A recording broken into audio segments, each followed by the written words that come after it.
All right, guys. Today we have a very special guest, my co-host of the podcast, Matt Yao. Matt has had a job since he was 12. In fact, he's held over a dozen jobs by age 26. He's done everything right by conventional standards, but in the past year, he's challenged all those standards over and over again. From a Bay Area boy with the fade and straight A's to now a nomad following the surf and ski seasons, he lives all across the US while paying less rent than his peers in major cities. This year, Matt quit his six-figure tech job and decided to pursue life by his own standards. He's now the writer of Game of One, a blog about his muses, and also has a climate newsletter called Building Climate. And of course, is the amazing co-host for this podcast, On the Rise. Find out more today about Matt in this episode. So I want to kick us off here by quoting yourself in one of your newsletters. You said that I gave up my job title, a mask that didn't quite fit my multidimensional identity, and my paycheck, a financial Tylenol, which temporarily soothed the dissonance between my values and my actions. When we first met in New York, not just last year, you were still working as a product manager full-time at Afterpay. You told me that you didn't feel burnt out because you weren't working that much, but you still felt drained all the same. Can you tell me about what was going through your mind during that time and what kind of burnout you felt? Yeah, that was quite the intro. Well done. To take it back to last fall, I was really coming towards the brink of everything.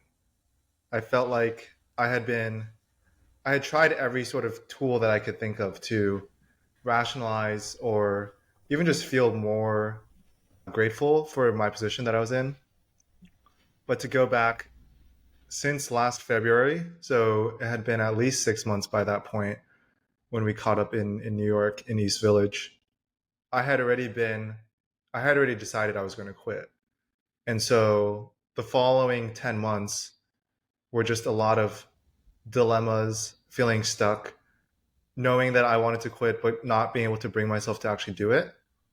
And it's sort of that feeling like, imagine like a lump in your throat, but just a really big lump, and it's always there. And you sort of know that you're uncomfortable and why and what you need to do. But they're just hurdles and barriers that are blocking you. Yeah. I actually want to unpack that a little bit. I think if anyone who knows you now, it would seem almost natural that you could have just quit on the spot, given the realizations you had today. So I think for a lot of people, it probably is surprising to hear that you spent 10 whole months painstakingly deliberating over this decision. What were some of the things you had to prove to yourself or know before you felt capable of removing that lump and just, pulling off the band-aid altogether? Yeah, I think reflecting on it, it felt like one week I would feel confident and convicted to take the leap. And I had a lot of belief in myself. But then many times the following week, I would get insecure or anxious about personal finances, or, if things don't go as planned, then I would be back on the job market. And having experienced layoffs in May 2020 and having to get a new job, I didn't really want to be in that position again unless it was on my own standards or my own choosing. And ultimately, it felt like when I was blocked, it felt like this big deal. And then in hindsight, it's funny. It just seems like it was so obvious that it should have been the right thing to do. And I don't necessarily think that I should have quit earlier. If anything, sitting in that tension for the last few months was actually very valuable to know that you're uncomfortable and really reflect on like what's going on here, and then try other things like working on different projects, collaborating with other teammates across the company, finding other things outside of work to try. I did all of that. And then sort of at the end, it wasn't like I feel ready. It was more like there's nothing else left to do. Awesome. Following up on that, I think this is the term that some people refer to as work-life balance. They don't quite find the fulfillment they need in work, so they try to find it in those hours outside of work. And you still told me that despite being able to work fewer hours, you felt like you didn't quite have the freedom to do what you needed to outside of work and be able to find that balance and juggling both. So what's the mindset here? And for those people who are trying to find their own work-life balance, what is your thought and advice for them? Yeah. So in that moment, I think what was actually going on is is can be explained by the difference between like time and energy. I don't think they're the same. And this is pretty clear to people if you've ever experienced something in your life where you, maybe in my case, like you have lots of free time, but you're just like low energy because whether it's your work or stressful relationship or something that's really bogging you down. So even when you have free time, you can't bring yourself to do the things that you say that you want. And the opposite is true. Like I'm probably the busiest I've ever been in many years, yet it still feels like I have enough time to do everything I want. I mean, not everything I want, but it just sort of feels like I'm able to expand time because I have more energy in the day. So I think there's a difference between time and energy. On work life balance, I think I used to believe it was something to strive for, like even that term work life balance. And now I sort of view it as like work life integration. The difference, I think, is work life balance is where you have this thing, work, that you have to sort of recover or rejuvenate from. Maybe you spend the weekends like doing various coping mechanisms like retail therapy, going out to fancy restaurants, going clubbing. I feel like work life integration is far more fluid and honestly natural to us. Like if you enjoy taking a walk in the middle of the day, or let's say you enjoy going for a workout in the middle of the day, you can sort of create that lifestyle where you're able to do work, then do something for yourself. That's sort of what I'm striving for now. Yeah, that's awesome. I think the balance between like energy and time is really key. Like it's not just linear thing where you have more time, you have less energy. It can really be hand in hand. And I think that, Yeah. the word that comes to mind when you explain all this is like authenticity, authentically doing the things you care about. And that actually brings me to a piece that you wrote in the past, of course. It's you said that I'm realizing there are fewer and fewer things that actually matter. And the things that matter more than I had previously thought. So in the early days, what were some of those things that you really felt like it that mattered? Like whether it's winning a sports competition, getting into college, landing a dream job, and what did you end up abandoning and what really matters to you now that you've thought about it? Yeah. I think this is a very important concept. I'm still trying to internalize myself.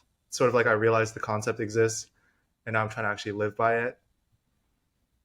In terms of like growing up, what I sort of chased, and in some sense like a lot of conformity.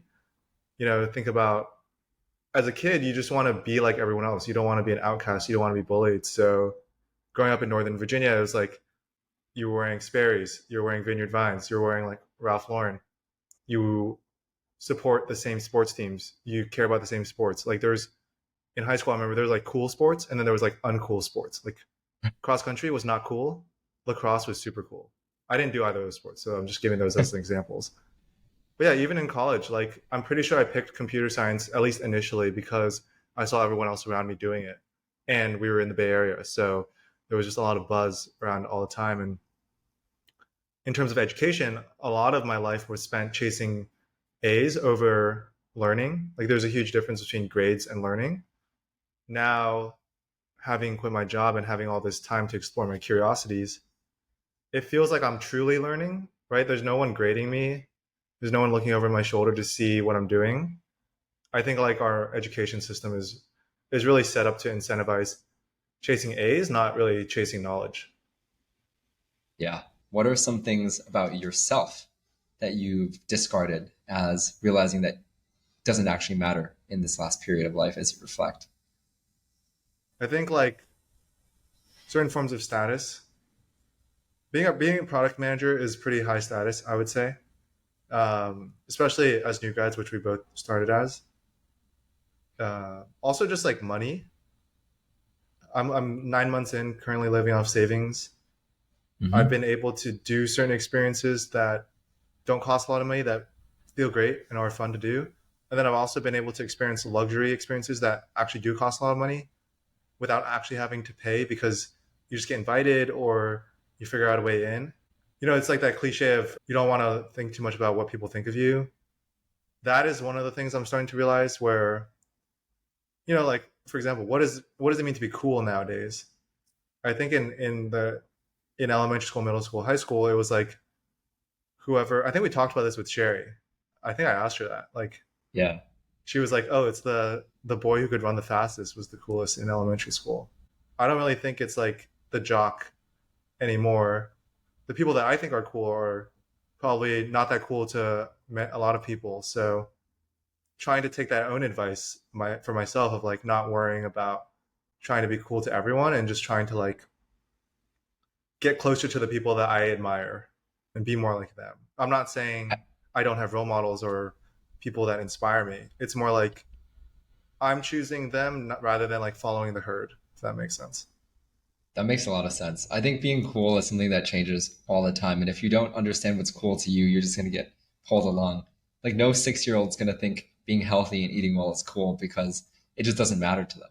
But no 70-year-old can even go through a whole day without thinking about the matter of health, right? I think you had a quote from Confucius in one of your blogs that said, ask a healthy man what he wants, and he'll list 1,000 things, but ask a sick man what he wants, and it's health. So I think it's really just situational. You have to be aware of what's cool to you, what's important to you, and to your first quote, like what really matters. Yeah, I think health is one of them for sure. If I had to sum up what I care about now, it's like spending my days doing what I want with the people I want to be around. Part of that is health, like being healthy, enabling all of that. Um, just like taking care of your body and trying to feel good. You don't have to like lift Hmm. a certain amount of weight or weigh a certain amount of pounds, but just like feeling good. I feel like is pretty important. And in college, you know, drinking, going out, didn't really follow that, but also that was a lot of like following the herd. I just wrote a blog about like quitting caffeine and alcohol, and I'm sure most people probably partake in one or both of those substances still. And like, I'm not casting judgment on them, um, but I think for me, it's like let me focus on this thing that I know will be beneficial in the long term. Something Yeah. I might write about in the future is like trying to align your short term interests with your long term goals. If you Hmm. don't have to choose, if some action is not actually like short term or long term, it's just good in general. Like it's just a lot easier to do that. And I think being healthy is one of those examples. Yeah. That's awesome. Okay. All the fans of Game of One and your blog. You start writing this newsletter because you've done all the things like chasing A's to landing internships to getting that first promotion. And you still had no clue what you were doing in the beginning of writing it. That was your first blog. You're many, many dozens in now. What's next? I think I'm just trying to keep it going. I've reached the point like it's almost a part of me. It's a part of my life. Whether it's like when I'm actually writing this on Thursdays, Fridays, Saturdays, sometimes Sundays, or whether it's like I'll just be on a hike or on the subway and I'll think of an idea and I'll have to email myself a note or write it down. Sometimes I like think of entire sentences when I'm just like aimlessly thinking or wandering around. So for me, I just see myself doing this for life. And the reason why is because writing just like forces you to clarify your thinking. Even in this podcast, like I'm probably going to say a bunch of things now. Maybe I'll listen to it later. Maybe I will just think it's cringe and not listen. But like, there's gonna be things I say where I'll listen to it and I'll be like, oh, that was kind of a dumb idea, or like that idea was only half formed. And then when you take it to writing, like if you take that an idea I mentioned in this podcast and I try and write about it, suddenly gets a lot clearer. I think the cool thing about a personal blog is when you write about ideas about your life or things that you think about, it's not just like your idea gets better, but it's also an idea that you're going to be practicing or acting on in life. So you just end up, I don't know, becoming a better human through blogging. I think everyone should have a blog, even if no one reads it. You wouldn't have even considered yourself a writer a few years ago. You were a STEM major, you were math. So, what changed and what made you want to get into writing it? Clarify your thoughts. Yeah, I mean, I think this touches on like sort of some of the things I've let go of. I think identity is one of the core themes that I write about, and something you just mentioned about like being this STEM, logical, analytical person for most of my life, and then starting a blog. It felt like a really big shift. I always shied away from the humanities, like social studies and English class in high school. And I never really thought of myself as a creative person. But looking back, there were ways that I was creative. Like I remember in one art class in elementary school, I was really into clay. And then in high school, I got back into art class like the semester, the last semester when you can kind of chill for a bit. And I was really interested in like painting or colors. And then I got into photography and drones and like there's always something creative, but I just sort of like I never really paid much attention to it. And on the topic of identity, I feel like we sometimes trap ourselves into these labels. Oh, I'm a STEM person. I'm an engineering type person. Or someone's like, oh, I'm more of an artist, creative type.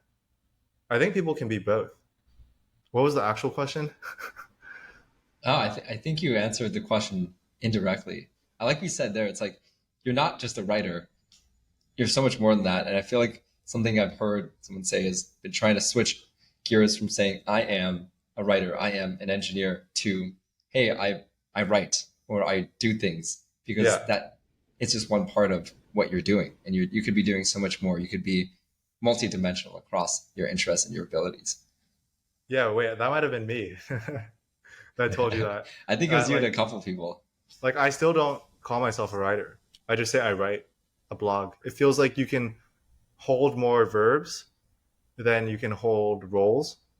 Like if you're saying, "Hi, I'm Matt. I'm a son. I'm a product manager. I'm a writer. I'm a skier, etc." It's what it feels like at some point. You can't keep going down the list of roles. It's like, dude, do you actually do these things, or are you just sort of claiming them? But if you say verbs Yeah. like, "Oh, I run, I lift, I write," So you totally do. Yeah. You it's ran like, yeah, today. that You're a makes runner. You sense. run. Yeah, because it's like I Yeah. know that you're not doing this all the time, and I know that maybe you're just a beginner. Once you assign a label to yourself, there's a certain like expectation in probably like intensity, but also skill level. You know, the second you say you're a writer, suddenly people are like, "Oh, your writing must be good." But if you want to call yourself a writer, you can, as long as you feel like that's true to yourself. Yeah. Completely. I think I want to talk a bit about the concept of like connection here. Because I think that these traditional jobs or traditional paths are appealing in some ways because they're traveled and there's communities. And I've been thinking a bit about the concept of community. A community is just like, in my head, a forced or an artificial construct to foster connection, right? You can be a part of a really connected community of runners, but you might have still have no connection to the runners themselves. And I feel like the biggest reason people join communities is to find connection through something shared, some shared interest. And so when you go and embark on this nomadic, non-standard job world, how do you find community and how do you continue to develop connections when you're no longer in the standard pool? Yeah, I think this is definitely related to what we just talked about on identity. It's like, yeah, basically have different sides to yourself so that there's like more possible ways to meet someone and find something that you share in common. So, for example, when I'm in New York, I tend to gravitate towards people that are like hustling and doing something ambitious, whether it's in tech or something more in the entertainment side of things, or I don't know, you name it. In New York, you can kind of find everything. In Yeah. Hawaii, it's like I've met friends through yoga, surfing, cooking, or just hanging out at the beach, like chilling. And then during ski season, it's like bonding over skiing, over being in the mountains. The more different sort of touch points you have, I mean, those are just like based on physical location. I've also met a ton of people through writing about climate. I've taken various courses, like online cohort based courses. I've met people through that. And I honestly don't really think I have that much in common with these people if I was just like walking past them on the street. But when you read someone's writing and you resonate with it, you can just immediately tell if you're going to have a good conversation without even having talked to them before. And so I tend to think it's just about trying a bunch of new things. And over time, if you keep trying enough new things, you'll just find yourself doing more of the things that you enjoy and doing less of the things you don't enjoy. You sort of have to go and do it yourself for you to realize whether you like it or not. The second you can give yourself permission and obviously like the time and the space to look into these things, you'll find yourself realizing that you are actually interested in a lot more than you previously thought. You need to be looking. You need to have like a lot of inputs. And so a lot of that is just like curating people that you trust. Cool. Okay, I want to shift again a little to one of your new curiosities and one of your major projects during this time, which is building climate. The way it sounded like the way you started paying attention and learning about climate change was because it was actually just affecting you every single day. So I guess my question to you is how do we get the world to care more about climate? And does it matter that the world cares? AKA, if someone is shutting off the faucet when they brush, does that matter versus tackling recycling on an institutional level? How do we actually move the world and how do we get ourselves into a place so that we don't face irreversible damage? Yeah. The individual action versus systemic change, that's a very common framing of how to solve climate change. I think it's like a pretty false dichotomy for a couple reasons. One person told me, collective change is just a bunch of individual actions put together. So that's one reason why I don't think it's super legit. The other reason is because there's like this flywheel where, let's say like you stop littering, and let's say you start drinking from a reusable water bottle, and you do turn off the lights when you leave home. The more you do those, like, let's call it climate positive actions, the more likely you're probably going to end up in a climate company doing something positive for the environment. If you're like someone who eats beef every meal and chucks plastic water bottles out the door when you're driving, and just like flies a private jet, you're probably not likely going to go work at some clean energy startup, right? And so this even goes back to work life integration. Like things that you do outside of work should ideally make sense to you, and ideally your work makes sense to you, and all sorts of fits together. So I tend to think like it all matters, and we should all do it rather than try and pick which one is better. But in terms of like how do we get more people to care, this is something I've been thinking about for an upcoming issue, the power of storytelling. I think there's like a couple ways to care, a couple maybe like archetypical ways people become aware of this issue. The first is in my case, I was in California when the wildfires were going on. You have like 200 plus AQI, you can't go outside, your entire life gets like meddled with. You can't do the things that you want to do, and obviously you're going Yeah, to there start was paying attention to it. smoke just raining down, soot raining down from the sky. Yeah. Yeah, it was present. Yeah. And I think this category tends to contain like a lot of outdoor sports enthusiasts, like skiers or surfers. Uh, if you kind of count on great nature to do the things you love, you're sort of in this category where you start to experience the effects yourself. I would say another category is like new parents, because I've heard this multiple times now. Someone will have a kid and they'll be like looking at their kid one day and have this sort of like oh shit moment where they're like, I need to think about this person's future, and that's how they realize they need to jump in. A lot of like VP of product at Google or Meta type stories here. And another one, maybe the last one, is through storytelling. Like I've talked to a couple vegan friends now who decided to go vegan from watching like a few Netflix documentaries, or I don't know, get just impacted by storytelling and narratives that are being told. And I generally think that all of it is valid. There's not like one best way. There's a lot of invisible incentives right now. People need to like take care of themselves first. And then the individual wants a high paying job.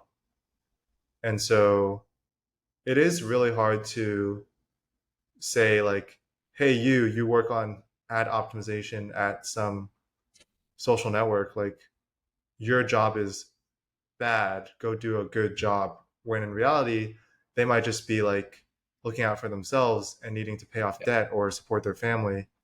In my case last year, I was doing something that I didn't necessarily feel was the most critical to society, but I was also still in that job to like save up enough money so I could quit my job.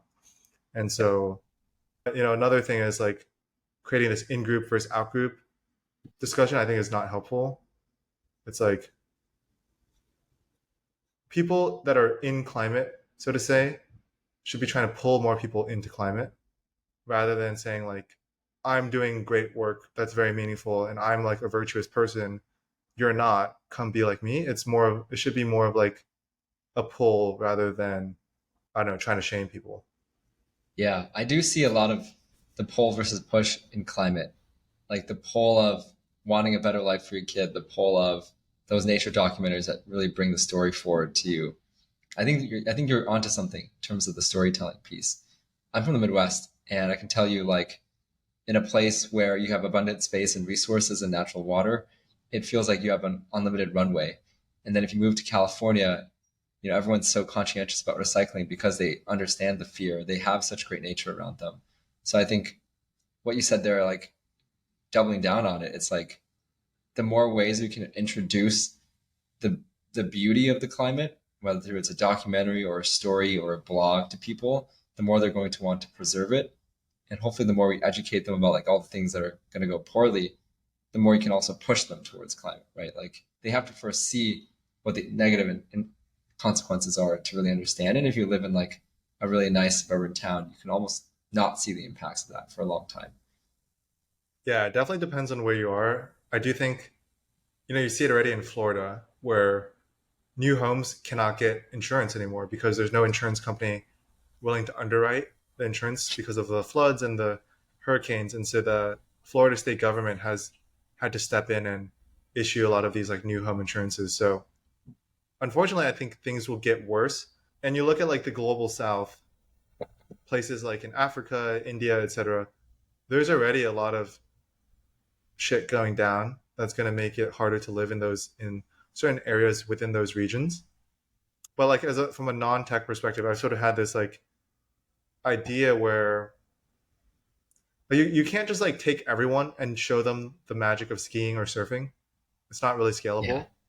But I do think if we took all of the most influential celebrities in the world and took them out into like Patagonia or just some fancy expeditions and showed them how beautiful the world is, and then got them to realize like this is all going away, or here are some of the harmful effects, like showing them a bunch of trash on a beach. I do think that could be a very potent way of getting change. Like imagine if Kim Kardashian suddenly became super into climate. That would be a lot more impactful than, I don't know, maybe like one of the largest climate tech companies. I'm not sure. Yeah. Yeah, you should talk to Bear Grylls. Have you seen his in the Wild series where he takes Obama to Alaska? We need to do more of that, sounds like. Yeah, like Bear Grylls needs to get in touch with Kim Kardashian Kim and Kardashian. Mr. Beast, and I don't That's know an who else episode is waiting to huge. happen, Matt. And it is Yeah, an episode waiting to happen. I like yeah, that. So you obviously are committed to this whole climate change initiative. You have a blog called Built in Climate, and the mission of that is really to catalyze and nurture the next generation of climate companies. And you said that if just one person decides to start a climate company because of what you wrote, you'll consider that mission accomplished. Is that still kind of the direction of where you want to take this, or do you eventually want to actually build products directly impacting climate, or do you prefer to be sort of on the influential storytelling side of it to get more other people to galvanize into action? yeah. That's a good question. I wrote that when I first started, and I haven't had anyone tell me that they started a climate company because of me. So I think I'm still marching on that goal. The reason why I said that is because I'm trying to say something that is not a regurgitation of what's already being said within the climate tech community. And so when I'm talking about new opportunities, it's like trying to stir up discussion so that people can connect the dots on their own. In terms of what role I play, I still don't know. One of the things I've touched on in climate is like because we need a lot more people in climate doing stuff that's good for the climate, there's a lot of like welcoming and cheerleading and kumbaya that's needed to sort of bring people in. I think a side effect of that is like it sort of seems like we're all thinking everything's going to work, whereas in reality, there's probably a lot of things that aren't going to work. The nature of startups is like most fail. So if you do the math, like most climate tech companies will probably fail. But I sense that right now, everyone's like, go us, this is great, let's bring more people in. I mean, not necessarily like everything is rosy, but there's not a lot of people in climate saying like, I don't think this is going to work within our community or our group. And so I'm not like going around trying to be negative Nancy here, but I am trying to be rigorous in learning about what I think is actually going to work. And once I get to that point where I have a better sense of what I think is going to work, then I think it'll be clear what to actually do. But for now, I'm going to just keep going. Yeah. And when you said find something that's actually going to work, I also thought in the realm of climate, like which one of these avenues or things is going to end up to make a difference. I think they all like are small improvements, but there's a bunch of different paths you could take in terms of what you want to invest your time in. So actually with that, I want to jump into like a little bit of a segment because you've written so many interesting things about climate at this point. So I would love to do like a blitz round of some of the really interesting pieces that you've uncovered and love to hear Okay, let's your do it. take on a couple of these. Yeah. So I'll just give you a quote and then would love to hear you elaborate for the audience here on the next steps for this particular feature. So you said you ended up at Harris Ranch. It's California's largest beef producers, and they churn out 150 million pounds of beef per year. You smell it before you see it. So tell us more about like beef consumption and what your thoughts are having passed that and having studied it a little bit more and how that impacts us and climate. Yeah. On the topic of like beef consumption, there's all these charts you can pull up where like beef is by far the most harmful food to consume. I think what it comes down to is just like the sheer amount of energy it requires to produce at this point, it's like mostly corn and soy and wheat, stuff that's actually not very healthy for us to consume or the cattle to consume. But then also, cows basically burp methane, and methane is 25 times more harmful in terms of global warming potential, 25 times compared to carbon dioxide. The difference between methane and carbon dioxide is like methane will naturally not like evaporate is sort of a basic word for describing it, but basically goes away after a far fewer number of years. I think it's like 70 something years.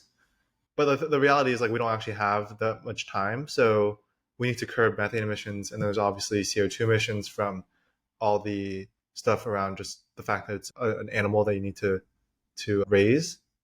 Wait, The you're other telling thing me is cow like, burps are the main emissions of methane, not their poops or farts or I yeah, always people thought think it was it's the cow poop and poop. fart, but it's actually the Yeah. burps that are most. I don't know the breakdown on burps versus farts, but it's mostly burps. And I've seen a variety of methods. There's quite a few ways to go about animal agriculture, but specifically on beef. Like one is we just eat less of it, and that can be done by switching to a vegetarian or vegan diet, or even just going to like other forms of meat. I've tried to like shift away from beef and eat other sources of protein. The other way is cultivated meat. So there's already companies out there that can grow real beef muscle tissue in a lab without having all these animals. And like obviously there's ethical benefits here where we're not having to harm real animals. But this the flesh is like the same flesh as the beef. There's something about the texture that where it lacks like a lot of the sinew or tendons where it's like not completely right there, but taste wise it should be very consistent. Is This that what Beyond Meat is doing or is that something else? No, so Beyond Meat and Impossible, they're doing a different approach where they're taking like pea and soy proteins and they're adding hemoglobin, which is the stuff that makes beef bleed. And I think there's a difference between Impossible and Beyond as well, sort of clumping them together. But it's definitely not the same thing as cultivated meat. So, if you look at these companies that have tried that methodology and they haven't worked, it's they're sort of like, I don't want to call them failures, but their lack of success in the public markets should not be a sign that cultivated meat can't work. That said, like there's no such thing as a mainstream cultivated meat product out yet, and a lot of that has to do with the cost. one of like the core themes in climate tech is you look at all of these technologies and you see the same curves of cost coming down. They're called like learning curves. So just like Moore's law with computing, it's like the cost halves every time you double. I don't even know what it is, but basically like these things get cheaper over time. And a very like one of the most aggressive learning curves is with solar. It has reduced in price exponentially since a few decades ago when it was sort of first invented. Same thing is happening with cultivated meat, the cost it takes to do this. Same thing with batteries, like all these technologies. There's a very specific pattern forming with all these early technologies. So, anyways, we talked about switching diets, cultivated meat. There's also like some interesting, I would say, like solutions that are touching the real cattle. So we're talking about burps. There's literally a company that's building like a muzzle that goes over the cow. So when they burp, it like goes into this mask, and the mask like somehow traps the burp, and so it doesn't go into the atmosphere. There's a few sort of like vaccine companies that are trying to vaccinate cows so that they emit less methane. And then there's a whole bunch of like feed companies that are trying to feed cattle certain types of seaweed or other types of foods where because they're eating that and adding it to their food, they end up burping less methane. So there's like a ton of different ways this is being approached from. No clear contender, and I think it's like we probably should try all of them. That's really cool. I never knew there were so many ways to even go about this problem. Like as consumers, it's consumer not, but it's cool to hear that so many people taking more creative, different scientific approaches to it as well. Second part of this bit, I guess, we don't want to admit it, but financial incentives shape our behavior, and that shapes the world that we live in. So I think climate is definitely a function of financial incentives as well as just personal reasons. You talked about the storytelling before, but I think we do, in terms of mass adoption, need to shape some sort of financial incentive around building in climate, around improving climate and climate change. So what are some of the ways that you're seeing that being put into place, and how do we get people to be incentivized to be green? Yeah, I think incentives are very powerful. They're sort of like this invisible force that guides our actions that we don't really pay too much attention to. One example that's not climate is like in Singapore, the government is very well run and they also pay their government officials very well. But a quick summary is like this basically makes doing positive climate things cheaper than they are without it. So think like getting solar panels on your roof, buying an EV, getting an EV charger for your home, installing a heat pump, which is like an alternative for AC, switching to an induction stove. A lot of like workforce development programs are being partially funded by this, even adding like insulation to your home. There's all these things that are benefiting from the IRA, and a lot more people need to know about it. That's the basically the post in a nutshell. But if you make things cheaper, whether they're good for climate or not, people are gonna want to buy them more. Yeah. Yeah, that's great. There's definitely incentives and ways that our government can step up too. That's awesome. Cool. Well, I want to get to the maybe final bit of this all, and that's really tying back all you've done in your game of one, your climate, and just like doing a lot of thinking and reflecting this year. So really want to dig into what makes you you and some of the thoughts you've had over the past year and actually past lifetime. I think something really interesting that you said is progress without plans, growth without goals. I think we face a lot of hyper optimized hustle culture content and influence these days that say you have to track yourself against goals. You have to, have a plan to get to where you want to go. And so it's interesting and refreshing to hear you sort of counter against that. What's your philosophy now around making progress and having growth without necessarily fully embracing all that goal setting hustle culture mentality? Yeah, I'll caveat by saying there are situations where you should probably follow some sort of laid out plan. Like, for example, with marathon training, probably a great place to have a plan. Or if you're planning a trip with like 10 friends, you probably want some sort of doc where you're planning all these things together. But I think more on what I was saying with progress without plans or growth without goals is like Setting goals is just an approximation for your actual growth or your actual improvement. If your goal is to like do 100 push-ups a day for the next year, you're not actually trying to do that. You're just trying to be stronger, be fitter. And so you can like achieve that thing without actually achieving the goal. But I think the other situation where goals and plans may not be as perfect as we think is like more in sort of the career sense. There's just a lot of assumptions, right? You're assuming that the goals you set are like the right goals. You're assuming the threshold is set. Like, why 100 push-ups? Why not something more manageable like 65? We're not the best judgment of ourselves, and so I think this realization came from like this current period of being on sabbatical where I don't really have any concrete goals because one the thing that I might do to make a living, I can't be in this like living off savings mode forever. The thing that I do to actually make money may not actually be a job role that can be easily explained today. It might actually be multiple jobs. And so if I was going to sit down and think really hard about like what is my career goal, then it's probably the more likely that I end up picking a job that is legible, that can be searched up on LinkedIn, right? And so you sort of pigeonhole yourself. But I've realized like maybe it was in Indonesia where I had a lot of free time. And I was like, oh, I'm not setting these concrete plans for what I'm going to accomplish in the day, but every day feels pretty good because I'm reading things I enjoy, I'm writing things that I'm proud of, and I'm still surfing and I'm still hanging out with friends. Why do I feel great when I have no plans? And I think that's where sort of this idea was born from. If you enjoyed that episode, please like and subscribe. We're just getting started to tell the stories of these amazing creators, athletes, and entrepreneurs. Drop a comment below on what was your favorite part of this episode, and stay tuned because we're going to be releasing new episodes every 2 weeks for On the Rise. See you next time.